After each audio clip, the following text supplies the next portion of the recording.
In this video, I'm gonna be giving you 5 reasons why you should buy the G9 Mark II over the GH6. And if you're new to my channel, my name is Dangyou.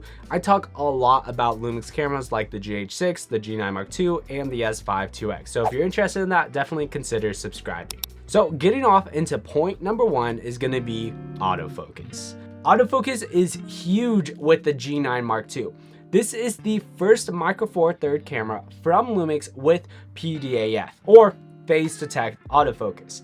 Lumix has been known for having absolutely horrendous autofocus, and this actually changed in the S5 too, but it also came to the G9 Mark II as well. So the G9 Mark II having phase detect autofocus basically means, I don't know the science terms, but it basically means it has really good autofocus and also a ton more autofocus settings like animal, motorcycle, and car autofocus, which is not only great for video and filmmakers, but it's also amazing for photographers. Reason number 2 is stabilization. Now, Micro Four Third cameras tend to be known, especially from Lumix, to have some of the best image stabilization to date. But the G9 Mark II over the GH6 definitely took it that step forward in having more stops of stabilization internally into this camera. Not only that, it also has a couple more stabilization settings inside the camera. For example, like having 2 different settings for electronic stabilization, and it's almost making this camera sort of like a gimbal.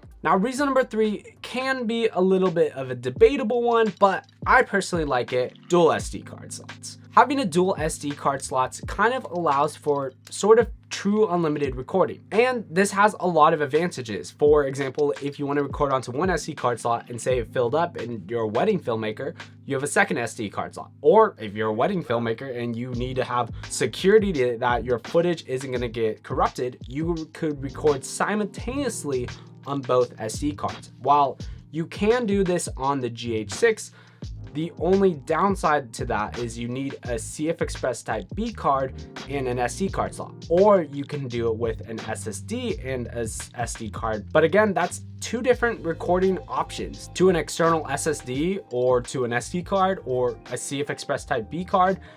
Those extra cards and options doesn't make it as versatile as having a dual SD card slot like the G9 Mark II. Nextly is actually going to be a dial and feature that's on the G9 Mark II on the top, which is S and Q, or slow and quick. Now, the GH6 does have a similar and equivalent setting called variable frame rate, but S and Q just makes it easier to use. Automatically slows down your footage inside and internally into the camera. Now, again, you can use variable frame rate, but it requires a couple extra steps to set up and use, versus S and Q is more seamless of an approach, and I prefer it over the variable frame rate. And then lastly, no streaking issues. I haven't ran into the scenario where I've noticed any actual streaking issues on this camera. Versus the GH6, it's actually ruined a couple of my shots for clients because of the streaking issue, and you do not want that to happen ever, like at all. You do not want to not be able to trust your camera to get the shots that you are looking and desiring, and hoping that streaking issues don't come up. When that was my biggest fear with the GH6 was, am I going to continue to be able to shoot on it if I'm in a scenario where streaking might be possible because it's a high contrast area, especially if I'm doing any product things in studios or on black paper backgrounds or anything like that. It was a common issue with this camera, and it was something I was personally scared about when I saw it making a mistake on a client video. With all that said though, you might still be considering the GH6, but I did an entire comparison video comparing the G9 Mark II over the GH6. You can check out that video right here. And then YouTube recommends you might like this video right here. Till next week guys, peace.